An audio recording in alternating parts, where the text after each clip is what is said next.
কেমন আছো তোমরা সবাই? আমাদের গল্পকথার নতুন আরও একটি ভিডিওতে তোমাদের সকলকে জানাই স্বাগতম। আশা করছি তোমরা সকলে খুব ভালো আছো, সুস্থ আছো, আর আমরাও বেশ ভালো আছি। তো ঘড়ির কাঁটা প্রায় 11টা ছুঁই। আজকের ভিডিওটা অনেক লেট থেকে শুরু করছি। তো তোমাদেরকে গতকাল বলেছিলাম না একটুখানি বেরোনোর আছে, তো সেই জন্য না সকাল থেকে সমস্ত কাজ করে নিয়েছি আর কি। যা যা বাসি কাজ থাকে, যা যা ঘর গোছানো থাকে, সমস্ত কিছু হয়ে গেছে। ওই ছিটে ফোটা কিছু কিছু বাকি আছে। তো ভাবলাম এবার অনেকটাই কাজ গোছানো হয়ে গেছে, এবার তোমাদের সাথে ভিডিওটা শেয়ার করি। কী হয় বলো তো, এই একসাথে কাজ করা ভিডিও করা করতে করতে না যদি কোথাও যাওয়ার থাকে তখন না যেতে অনেকটা লেট হয়ে যায়। আর যেহেতু কেউ আমার এখন করার নেই, আমাকেই সব কিছু করতে হবে, তো ভাবলাম একটুখানি লেট থেকে আজকে ভিডিওটা শুরু করি। তো এখন বেরোবো, তবে নিচে রান্না বসিয়ে এসেছি, রান্না দুটো নামিয়ে তারপরে যাবো। ভেবেছি বাসন মাজা ঘর মোছানো এসে করবো, কারণ ওই দিকের কাজটা আমার মেন বেশি দরকার। তো চলো তোমরা ভিডিওটা দেখতে থাকো, আর কেমন লাগছে অবশ্যই কিন্তু কমেন্টে জানিও। কী বলো তো, সমস্ত কাজই বলতে গেলে ধরো 80% কমপ্লিট করে নিয়েছি। ওই কিছু কিছু বড় বড় কাজগুলো বাকি আছে, যেমন বললাম না, ঘর মোছা আছে, বাসন মাজা আছে। আর তারপরে এই জামা কাপড়গুলো ছাদে দিতে এসে জানো তো একটুখানি রোদে দাঁড়িয়েছিলাম, কী যে আরাম লাগছিল। বেশ একটুখানি ফাঁকা টাইমে দেখবো এরকম কিন্তু রোদে দাঁড়াতে বেশ ভালোই লাগে, কিন্তু যতক্ষণে সমস্ত কাজ সেরে সুরে একদম হাত ফাঁকা হয় ততক্ষণে দেখা যায় রোদের জোর কিন্তু অনেকটাই কমে এসেছে। তো ওদিকে রান্নাবাটি কমপ্লিট করে খাওয়া দাওয়া করে এই যে বেরিয়ে পড়লাম। আর জানো তো অন্যদিন তো টোটোর জন্য দাঁড়িয়ে থাকতে হয়, আজকে আসতে না আসতে কিন্তু টোটো পেয়ে গেছি। তো তারপরে কিছু আমার ব্যাংকে কাজ ছিল, সেগুলো সমস্তটা কমপ্লিট করে মার সাথে এলাম একটুখানি বাজারে। কারণ মা আমাকে বলছিল যে জানিস বাজারে গুড় উঠেছে, চল দেখে আসি কীরকম কী। তো যতক্ষণ মা এত সুন্দর কথাটা বললো, তো এসে এখান থেকে গুঁড়ো নেওয়া হয়ে গেছে। তারপরে এখান থেকে কাজু বাদাম কিশমিশ নিয়ে মা তো ওদিক থেকে বাড়ি চলে গেছিলো। তবে আমি যতক্ষণ বাজারে বেরিয়েছি, গাছ কিনবো না তা কি হয়, তো বেশ কিছু জানো তো এখান থেকে গাছও নিয়ে নিয়েছি। এখন তো দেখলে প্রায় 11টা 20-25 নাগাদ বাজারে গেছিলাম। এই যে আস্তে আস্তে বাজলে হচ্ছে পুরোপুরি, বাবা কাঁটায় কাঁটায় পুরো 2টো বাজে। কী বলো তো, ব্যাংকেই দেরি হয়ে গেল, এত নেটওয়ার্কের প্রবলেম, মানে নেটের প্রবলেম করে। তো কী আর করা যাবে, কাজ ছিল, কাজগুলো তো করতেই হবে। মেনলি কী বলো তো, এই কাজগুলো সমস্ত কৌশিক করতে, এখন ও তো থাকতে পারছে না। আর যেগুলো ব্যাংকিং ডেস্ক থাকে ও তো বাড়িই থাকে না, তো সমস্ত কিছু এখন আস্তে আস্তে আমার ঘাড়ে আসছে। মানে আগে যদিও বা কাজ টুকটাক কম থাকতো, ও বাড়ি না থাকার কারণে আস্তে আস্তে সব আমার কাঁধের ওপর আসছে। ও দাঁড়াও, তোমাদেরকে আগে দেখাই কী কী গাছ কিনে এনেছি। তখন তো দেখলে গাছের দোকানে ঢুকে গেছিলাম, মানে বাজারে আমি এই টাইমে যাবো আর গাছ কিনবো না তা কি হয়? একটা হলেও গাছ কিনে আনবো। তো একটা কিনে নিই, 5-6টা কিনে না 5টা গাছ কিনেছি। আর কাকু একটা গাছ ফ্রিতে দিল আমাকে, বললো এটা নিয়ে যাও, লাগাও, দেখ মানে ফুল কীরকম ফুটবে তারপর এসে আমাকে বলো। তো নাচতে নাচতে তো নিয়েই নিলাম, কারণ ফ্রিতে গাছ পাওয়া গেলে আমি নেবো না, অসম্ভব। তো চলো তোমাদেরকে আগে দেখাই কী কী গাছ এনেছে। আর তারপরে তো অনেকগুলো কাজ তো মানে অর্ধেক কাজ করে চলে গেছিলাম, সেই সমস্ত কাজ এখন কমপ্লিট করতে হবে। তো চলো বেশি কথা বলবো, তবে সেটা কাজ করতে করতে আগে কাজ শুরু করি। তো আজকের গাছগুলো দেখে প্লিজ কেউ হেসো না, আমিও জানো তো এতটুকু গাছ নিতে একটু ভয়ই পাচ্ছিলাম। তো কাকু বললো আমি তোমাকে বিশ্বাস করে দিচ্ছি, তুমি নিয়ে যাও। কি বলো তো, মা ওই কাকুর থেকে না বেশিরভাগ গাছই নিয়ে আসে, তো তো বলতে পারো একটুখানি বিশ্বাসের জায়গা থেকেই নিয়ে নিলাম। তো এইটা তো কৌশিক দেখে চেঁচামেচি করছিল যে এত ছোটো গাছ নিয়েছো, এই বছর আর ফুল ফুটবে না। তো আমি তো ওকে এক প্রকার বললাম যে না, ফুল আমি ফুটিয়ে তারপর ছাড়বো। তো এখানে কী কী এনেছি বলো তো, 2টো পিটুনিয়া আছে, আর 2টো প্যান্সি আছে, আর 2খানা গাছের নাম সত্যি কথাই, মানে যে 2টো গাছ বড় দেখছো এই গাছ দুটোর নাম আমি সত্যি কথা ভুলে গেছি। তো এখন মোটামুটি একটুখানি জল স্প্রে করে রেখে দেবো, কৌশিক কালকে এসে আগে টব এনে দেবে, তারপরেই না সমস্ত গাছগুলো লাগাবো। তবে যাই বলো তাই বলো, আমার কিন্তু গাছগুলো আজকেই লাগাতে খুব ইচ্ছা করছিল। তো এইদিকে যা যা আর কি বললাম না, কিছু কাজ রেখে তারপরেই মানে তার আগেই চলে গেছিলাম, তো এখনই সেই সমস্ত কাজগুলোই করে নিচ্ছি। আর আমার কাছে জানো তো এখন সব থেকে কষ্টের কাজ ছিল এই ঠান্ডার জলে বাসন কটা মাজা। মানে কি বলো তো, ঘর মুছতেও অতটা কষ্ট নেই যতটাই বাসন কটা মাজতে কষ্ট হয়েছিল। আমার গত ভিডিওতে সুস্মিতা দিদিভাই কমেন্ট করে জানিয়েছে সংসার ধর্ম যখন নিয়ে এলো তখন তো কাজ করে যেতেই হবে, ফাঁকি দিলে চলবে না। তা যা বলেছো দিদিভাই। কি হয় বলো তো, ফাঁকি দেওয়ার ইচ্ছা নেই, কিন্তু কখনো কখনো আমারও যে শরীরটা খারাপ হতে পারে, আমারও যে না মানে পারছি না এই ব্যাপারটা থাকতে পারে, সেটাই তো বাড়ির লোকগুলো বোঝে না, তখনই বলতে পারো ভীষণ খারাপ লাগে। আর আমার গত ভিডিওতে সৃজা ওয়াল থেকে দিদিভাই কমেন্ট করে জানিয়েছে ঠাকুরঘর ঝাঁট দিতে নেই। হ্যাঁ গো দিদিভাই, এটা আমিও দেখেছি, আমার মাও ঠাকুরঘর ঝাঁট দেয় না, কিন্তু কি বলো তো, এই ঘরটা না পার্টিকুলার ঠাকুর ঘর না, এই দিকটাতে ঠাকুর থাকলেও আর কি যেখানটাতে দেখো না এখন পুরো ফাঁকা রয়েছে, ওইখানে একটা খাট ছিল, প্লাস এইদিকে দেয়ালের দিকে বাপির আলনা রয়েছে, তো ওইটা না পুরোপুরি ঠাকুর ঘর হিসেবে এখনও ব্যবহার করা হয় না। যদিও কি বলো তো, ওই জিনিসগুলো থাকে বলে তো দিনের মধ্যে অনেকবার ঘরটায় ঢোকা হয়, তাই যদি একটুখানি ঝাঁট না দিয়ে নেই না, প্রচণ্ড পায়ের মধ্যে ধুলো বাঁধে। তো বলতে পারো এক প্রকার বাধ্য হয়েই করতে হয়। তো জানি না একদম ওটাকে ঠাকুর ঘর কবে বানাতে পারবো। আর এইদিকে দেখো জানলায় বেশ কিছু গাছ রোদ খাওয়াতে দিয়েছিলাম, তো সেগুলোকেও সমস্ত তুলে দিলাম। আর ওই যে দেখলে জানলায় জলের বোতল রেখেছিলাম, জানো তো জলটা বেশ গরম গরম খেতেও ভালোই লাগছিল। আর আমার গত ভিডিওতে কমেন্ট করেছিল শাইনি গাঙ্গুলি দিদিভাই, আসাম থেকে জিয়ারা, রাখি মণ্ডল দিদিভাই, সুরভিদি, সোমা দে আর লিজা ব্যানার্জি দিদিভাই লিখেছে তুমি অসম্ভব কাজ করো, রেস্ট নাও। দিদিভাই তোমরা সবাই দেখতে পাও আমি অসম্ভব কাজ করি, কিন্তু আমার বাড়ির লোকগুলো দেখতে পায় না। তাদের কাছে আমি যতই কাজ করি সেই আমার কাজে কমতিই থেকে যায়। তাই বলতে পারো রেস্ট নেওয়াটা আমার সৌভাগ্যে লেখা নেই। আর কমেন্ট করেছিল বন্দি পাখি, অনামিকা রয়, জিনিয়া রয়, বিপাশা চক্রবর্তী, লোপামুদ্রাদি, সুচরিতা মণ্ডল দিদিভাই, পম্পিপাল দিদিভাই, রিম্পা মণ্ডল আর লাইফস্টাইল অফ আফরিন থেকে দিদিভাই লিখেছে আমার রান্নাঘরে ওয়াল হ্যাঙ্গিংয়ে মানে দেয়ালে হ্যাঙ্গিং যে সেলফগুলো হয় সেইগুলো লাগাতে। কী বলো তো দিদিভাই, রান্নাঘরটা এতটাই ছোটো না, ওইখানে কিচ্ছু লাগানো যাবে না। তোমরা তো বুঝতে পারো না, পেছন দিকে একটা দরজাও আছে, তো ওখানে যদি সেলফ লাগাই না দরজাটাকে আর ইউজ করা যাবে না। তো এই যে সমস্ত কাজ টাজ কমপ্লিট করে স্নান করে নিয়েছি, দিয়ে জানো তো আজকে গাছ থেকে অনেক কটা ফুল ঝিরেছি। দেখবে এরকম গাছে মানে টাটকা ফুল তুলে পুজো দিতেও যেন অনেকটা মজা লাগে। তো এই দেখো এখানে জবা, দোপাটি, নীলকণ্ঠ, কুন্দ, জুঁই সমস্ত কিছু দিয়ে না অনেকগুলোই আজকে ফুল হয়েছিল। তো আর আমার গতদিনের ভিডিওতে এমবি কিচেন থেকে দিদিভাই কমেন্ট করে জানিয়েছে যে গুরুদেবের আসনে কাউকে রেখো না। হ্যাঁ গো দিদিভাই, এটা আমিও জানি যে গুরুদেবের আসনে কাউকে রাখতে নেই, কারণ এনারা হচ্ছে ভগবান আর গুরুদেব তো যতই হোক তিনি তো মানবরূপী ছিলেন, তো একসাথে রাখতে নেই। কিন্তু কি করব বলো, তুমিই দেখো যে বড় সিংহাসনটাতে তো আর জায়গা নেই, এবার এতগুলো ঠাকুর কি করি বলো। ওই জন্য বলতে পারো সবাই একসাথেই রয়েছে। ওই যে কবে যে একদম সমস্তটা মনের মতো করতে পারবো জানি না, ভগবান যবে চাইবে তবে হবে। আর আগে জানো তো এই সমস্ত ঠাকুর এই বড় সিংহাসনটাতেই থাকতো, কিন্তু রাধা মাধবকে আনার পর যেহেতু ওখানে জায়গাটা অনেক বেশি লাগে, তো সেই জন্যই একটা ছোট সিংহাসন এখন নেওয়া হয়েছে। তো এরপর এই যে খাওয়া দাওয়া কমপ্লিট করে আর কি, এখন তো শীতের দিন তাড়াতাড়ি সন্ধেও হয়ে যাচ্ছে। তো দেখো সমস্ত যা জানলা সকালবেলা খুলেছিলাম সেগুলোকে সমস্ত দিয়ে দিলাম। আর জানো তো গাছগুলোকে এখন নামিয়ে দিচ্ছি, এই সন্ধে করে না জানলাটা দিয়ে এত হাওয়া আসছে, পর্দা দিয়ে রাখলে হচ্ছে না, আরও যেন ঠান্ডাটা বেশি লাগছে। তো সেই জন্য যা যা গাছ সকালে তুলেছিলাম সমস্ত গাছ ঢুকিয়ে আবার জানলাটা বন্ধ করো। বলতে পারো শীত বলে এই একটা খাটনি আমার বেড়ে গেছে, এই সকালবেলা করে গাছগুলোকে মানে রোদে দেওয়া, বিকেলে হলেই আবার সমস্ত গাছ তোলা।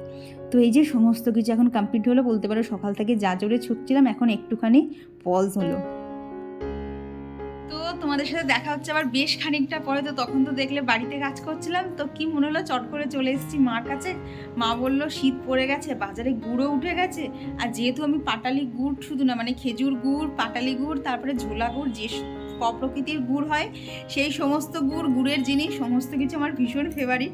তো মা বললো বাজারে ততক্ষণ গুড় উঠে গেছে, তাহলে সন্ধ্যেবেলা চলে আয়, বেশ কিছু আইটেম বানানো যাক। তো আমি ভাবলাম তাহলে হ্যাঁ তাহলে বানাও। তো সেই মতো বাড়িতে আর সেটি দেখলে জানলা দরজা বন্ধ করছিলাম, তারপর টুকটাক যা হাতের কাছে কাজ ছিল দিয়ে তারপরে একটুও রেস্ট নেয়নি, সোজা চলে এসেছি মার কাছে। কি হয় বলো তো, বাড়িতে থাকলেই না মনে হয় ও ফার পাচ্ছি না, ও পাচ্ছি না, কিন্তু মার এখানে আসলেই যেন কোথার থেকে প্রচুর এনার্জি চলে আসে আমার। তো এখন চলে এসেছি মার কাছে। দাঁড়াও, গ্যাসে জিনিস বসানো তো ওই জন্য বারবার তাকাচ্ছি। তো ওখানে এখন কি হচ্ছে চলো তোমাদেরকে আগে সেটা দেখাই। আর এই দেখো এখানে এখন নিয়ে নিয়েছি পাটালি গুড়, যদিও জানো তো গুড়টা খুব একটা ভালো ছিল না, পুরো আর কি খেজুরের রসের বদলে ছিল হচ্ছে চিনির রস। আর এই যে এদিকে দুধ নিয়েছি, কাজু বাদাম, কিশমিশ আর গোবিন্দভোগ চাল। তো বুঝতেই পারছো কি হচ্ছে। তো চলো এখানে এখন এই যে পায়েসটা বসিয়ে দিয়েছি। আর তোমরা যখন দেখো ভিডিওটা কত সুন্দর কত সুন্দর, আর এই হচ্ছে ভিডিওর বলতে পারো বিহাইন্ড দ্য সিন। চারিদিকে জিনিসপত্র ছড়িয়ে একদম ভর্তি থাকে, শুধু যেটুকু জায়গায় স্ট্যান্ডার রাখা আর সামনেটা ফাঁকা এই থাকে। তো আজকে কোনোদিন তো তোমাদেরকে এইভাবে দেখানো হয়নি, তো আজকে মা ছিল না। আর বললাম না মার কাছে আসলে অতটা কাজের চাপ থাকে না, একদম টেনশন ফ্রিভাবে কিন্তু সমস্তটাই করা যায়। তো সেই জন্যই আজকে তোমাদেরকে দেখাতে পারলাম। তো এই দেখো এদিকে আমি করছি পায়েস, আর ওদিকে মা বানাচ্ছিল পাটিসাপটা। তো এদিকে পায়েসটা খেতে আমরা সবাই ভালোবাসি, কিন্তু কি বলো তো কৌশিক আবার পায়েসটা খেতে ভালোবাসে না, ও পাটিসাপটাটা খেতেই বেশি ভালোবাসে। তো মা তখন আবার বললো যে ছেলেটা সবসময় বাড়ি থাকে না, তাহলে ও যতক্ষণ বাড়ি আসছে তাহলে একটু পাটিসাপটাই বানিয়ে দিই। তো এইসব চলছিল। আর এরই মধ্যে মা বাবার দোকান থেকে আসার সময় নিয়ে এসেছিলো ফুচকা, এত দারুণ খেতে ছিল না বিশ্বাস করো। এখন যখন আমি ভয়েস দিচ্ছি ফুচকাটা দেখে অলরেডি আবার আমার জিভে জল চলে এসেছে, এই দোকানের ফুচকাটা এত ভালো বানায়। তো ফুচকা খাওয়া, একটুখানি গল্প, এই সব তো চলতেই থাকবে। তো এইখানে মা এখন বানাবে হচ্ছে পুলি। তো মাকে বললাম, মা পুলি যতক্ষণ বানাচ্ছি তাহলে একদিনকে তাহলে রাইস কুকারেই পুলিটা বানিয়ে দেখি কেমন হয়, তুমি তো সবসময় কড়ার মধ্যে করো, আর এতে দেখবে অনেক বাসনপত্র নামে, প্লাস কড়ার চারিদিকটাও কেমন একটু কালচে কালচে হয়ে যায়। তো সেই জন্য আজকে রাইস কুকারেই বানাবো। আর এই যে এখন এখানে আমি, মা, বোন তিনজনে মিলে একদম পুলি বানাতে বসে পড়েছি। দেখো তো কোন পুলিটা দেখতে খুব সুন্দর হয়েছে। অবশ্যই মারতে হবে, কারণ মা এইসব জিনিসে এক্সপার্ট। তো আমি আর বোন তো একটু একটু করে মার দেখে দেখে শেখার চেষ্টা করছি। তো যাই হোক, তিনজনে মিলে এই এতগুলো পুলি বানিয়েছি। তো চলো এবার পুলিগুলোকে সেদ্ধ করতে বসানো যাক। আর এই পুলিগুলো বানানোর জন্য আমি এখানে ইউজ করে নিচ্ছি আগারোর এই রাইস কুকারটা। এটাতে জানো তো অনেক অনেক সুন্দর সুন্দর জিনিসপত্র কিন্তু খুব ইজিলি তৈরি হয়ে যাচ্ছে। তো তোমরা যদি সেগুলো দেখতে চাও, আমি আমার আগের ভিডিওগুলো তোমরা একটু চেক করে নিও। তো এইদিকে দেখো প্যানের মধ্যে আর কি জল দিয়ে নিয়েছি, তারপর যে ট্রেটা ছিল সেই ট্রেটার ওপর রেখে এখন যে পুলিগুলো বানিয়েছিলাম সেগুলোকে এখানে সুন্দর করে সাজিয়ে দিচ্ছি। দেখো দেখতেও কিন্তু খুব সুন্দর লাগছে না? আর দেখবে খাবার জিনিস যদি একটুখানি দেখতে সুন্দর হয় তাহলে কিন্তু খাওয়ার বলতে পারো নেশাটাও অনেক বেড়ে যায়। তো এই যে এখানে মানে পাওয়ার বাটনটা অন করে এখানে হিটিং প্রসেসটা অন করে দিলাম, ব্যাস। তারপরে এখানে চলছিল আমার আর বোনের পাগলামি। তো এগুলো কোনোদিন তোমাদের সাথে শেয়ার করা হয় না, তো যখনই বাড়ি যাই আমাদের কিন্তু এইরকম পাগলামি চলতেই থাকে। আর এতে বলতে পারো একঘেয়েমি জীবনে কিন্তু অনেকটা এনার্জি পাওয়া যায়। বলতে পারো এই যে মা বোন এদের সাথে থাকলে না, আমার যে বলতে পারো যে প্রাণোচ্ছল হাসিটা না, সেইটা একদম চলে আসে। এটা জানো তো আমি এখন নিজে ফিল করতে পারছি।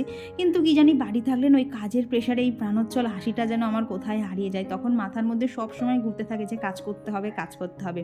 কিন্তু মার কাছে গেলে যেন এক রাশ আনন্দ, এক রাশ বলতে পারো ভালোবাসার সমস্ত কিছু পেয়ে যায়। মাঝে মধ্যে ভাবি কেন গো প্রত্যেকটা দিন আমাদের এই রকম হয় না?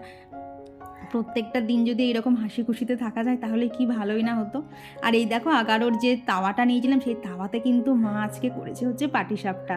দেখো প্রত্যেকটা কি সুন্দরভাবে উঠছে না? আমি তো এক্সপেক্টই করিনি যে এত সুন্দর করে পাটিসাপটাগুলো উঠবে। তো চলো, মা তো এখানে পাটিসাপটা বানাচ্ছে আর আমি দেখি এই সেদ্ধ পুলিগুলোর অবস্থা কী। তো দেখো এখানে মিনিট 15-এর মধ্যে কিন্তু সমস্ত সেদ্ধ পুলিগুলো হয়ে গেছে। তো তোমরা কারা কারা সেদ্ধ পুলি খেতে ভালোবাসো অবশ্যই কিন্তু জানিও। আর তোমরা যদি এই রাইস কুকারটা নিতে চাও তার জন্য লিঙ্কটা আমি ডিসক্রিপশন বক্সে দিয়ে দিচ্ছি, তোমরা কিন্তু সেখান থেকে ইজিলি পারচেস করে নিতে পারবে। তাহলে কিন্তু যখন ইচ্ছা চটজলদি এইরকম সেদ্ধ পুলি বলো, মোমো বলো, চটজলদি কিন্তু বানিয়ে খাওয়ানো যাবে। আর আগের দিন তো তোমাদের সাথে মোমো রেসিপি শেয়ারও করেছিলাম। তো এই যে এখন মাকে দিয়েছে হচ্ছে টেস্ট করতে। ভীষণ সুন্দর, যাক ভালো হয়েছে, কথা হবে না। আগে খেয়ে নেই। আচ্ছা ঠিক আছে, খাও। আজকে পিঠেপুলি পার্টি মানে এখানেই শেষ। করার ইচ্ছা নেই, বাট করতে হবে, কারণ আমাকে বাড়ি যেতে হবে। কি হয় বলো তো, মার কাছে আসি ঠিকই, কিন্তু এরকম হন্তদন্ত হয়ে আসতে হয়। তার থেকেও বড় কথা, যে না মানে যেটুকু স্পিডে না আসি তার ডবল স্পিডে আমাকে ছুটতে হয়। এইটাই বলতে পারো আমার দুর্ভাগ্য লাগে, যে এসে একটু ধীরে সুস্থে সব কিছু করবো, সেটা আর হয়ে ওঠে না। আমাদের দুঃখের হচ্ছে কি আমরা বসে একটু গল্প করতে পারি না। এই আমারও যাওয়ার তারা, মারও কাজের তারা, এনারও যাওয়ার তারা, সবাই এক্ষুনি আবার ছুটতে শুরু করবো। তো চলো আবার বাড়ি গিয়ে দেখা হচ্ছে। তো এই তো বাড়ি চলে এসেছি, বাজে হচ্ছে 11:25। বাড়ি আস্তে আস্তে প্রায় একই জন্য তো 10টা হয়ে গেছে, কারণ অত কিছু বানানো ছিল। তো যথারীতি সেগুলো করতে তো সময় লাগবে। তারপর বাড়ি এসে খাওয়া দাওয়া, তারপরে সন্ধ্যে দেওয়া ছিল না, এসে গোপাল সেবা দিয়েছি, সমস্ত কিছু করতে তো টাইম লাগবে। তো এখন বাজে হচ্ছে 11:25। আর জানো তো মানে সারা রাস্তাতেও অতটা কষ্ট নেই যতটা মুখটা ফেস ওয়াশ দেখিয়ে হলো। বাবা হাতটা এখনও কনকন করছে, এত ঠান্ডা লেগেছে। তো এবার ঝটাফট স্কিন কেয়ারটা কমপ্লিট করে নেই। প্রত্যেকটা জল হুহু ঠান্ডা। তো এই যে টোনারটা অ্যাপ্লাই করে নিলাম, দিয়ে এইবার জাস্ট মাথাটা আঁচড়ে আমি যে হেয়ার টনিকটা ইউজ করি সেটা দিতে হবে, কারণ আগামীকাল শ্যাম্পু করতেই হবে আমাকে। চুলটা দেখেছো, দেখে মনে হচ্ছে না মাথায় তেল দেয়া, কিন্তু বিশ্বাস করো আমার মাথায় একটুও তেল দেওয়া নেই। আসলে অয়েলি স্ক্যাল্প হলে যা হয় এইরকম দুরবস্থা হয়ে যায়।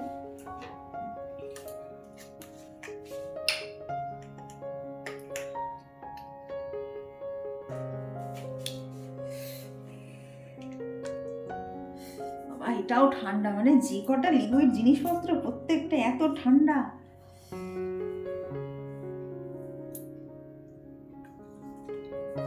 বাট এটা দিয়ে জানো তো এত উপকার পাচ্ছি, তাও ধরো সপ্তাহে 3 দিন দিতে বলেছিল, বাট আমার 3 দিন হয় না, আমার 2 দিন হয়।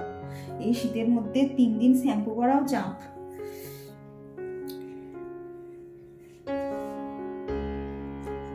তো এইভাবে মাথার মধ্যে ভালো করে লাগিয়ে নিতে হবে। তবে এটা দিয়ে কি বলতো কোনো ম্যাসাজ করা যাবে না, কারণ এটা এমনিতেই তো লিকুইড। তো এইবার বেশি এর সাথে ঘষা মাজা করলে না চুলের গোড়াগুলো অলরেডি আলগা থাকে, তো আরও আলগা হয়ে যাবে। তো এই যে আমার ফেভারিট টোনার, আর এই হেয়ার টনিকটা অ্যাপ্লাই করার পর চুল আর কি টেনে টুনে বাঁধা যাবে না, কারণ চুলের গোড়াটা অলরেডি আলগাই থাকে। তো জাস্ট মাথার উপরটা হালকা করে আঁচড়ে নিয়ে এই যে একটা বলতে পারো এলো খোপা যাকে বলে, তো খোপা অ্যাকচুয়াল আমার চুলে থাকে না, আমার চুল থেকে ধসে চলে আসে। তো আমি জাস্ট একটা এরকম ক্যাচার দিয়ে আলগা করে আটকে রাখি, ব্যাস কালকে শ্যাম্পু করতে হবে। তো অনেকেই জিজ্ঞেস করো যে এটা ইউজ করার পর শ্যাম্পু করতে হবে কিনা, তো অবশ্যই বা মাস্ট শ্যাম্পু করতেই হবে। আর এইটা অ্যাপ্লাই করার পর একবার শ্যাম্পু করে দেখবে চুলটা যেন কন্ডিশনার দেওয়ার পর একটু বেশি সিল্কি লাগে, এটা তো আমি প্রচণ্ড পরিমাণে ফিল করেছি। তো এই যে তাড়াতাড়ি করে এখন জাস্ট নাইট ক্রিমটা অ্যাপ্লাই করে একটু শুতে পারলে বাঁচি, আর ভালো লাগছে না। আজকেও তো তোমরা বুঝতেই পারলে সারাদিন বিছানার সাথে কোনো সম্পর্ক হয়নি, বিছানা যেমন সকালে গুছিয়ে রেখেছি ঠিক সেমনই রয়েছে, মানে একটা বালিশ কি একটা চাদরও পর্যন্ত এপাশ থেকে ওপাশ হয়নি।